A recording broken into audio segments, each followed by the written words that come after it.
everybody.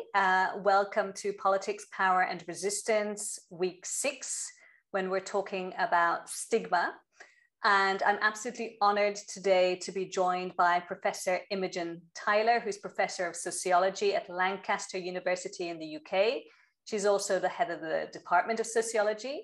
And before I ask her a few questions about her work, and particularly the book that we're reading together this week, so her book, Stigma, the Machinery of Inequality, I'll hand over to Imogen to say a few words about herself. Hi, everybody. Thanks so much, Alana, for inviting me to talk to her and talk to all of you about my work on stigma. I'm a professor of sociology at Lancaster, which is a small city in the north of England, and I'm currently also the head of department there. Thank you. So for our first question on your book, can you say a little bit about what led you to research stigma?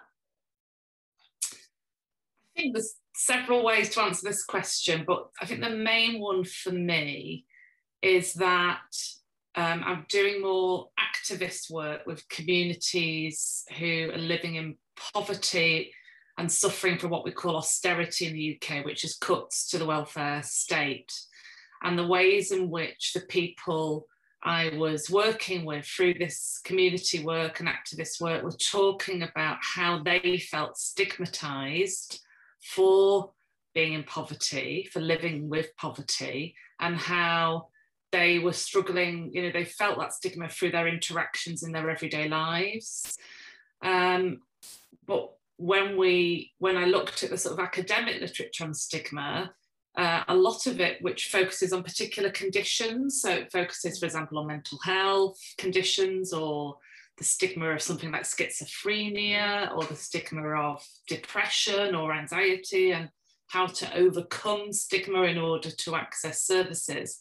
It was a very sort of individualist and quite a psychological way to think about stigma.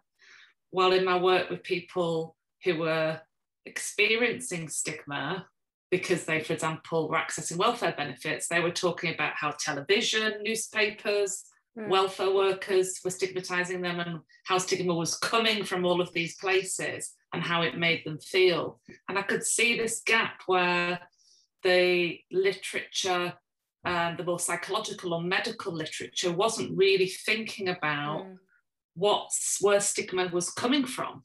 Who's making the stigma? Where's it coming from historically?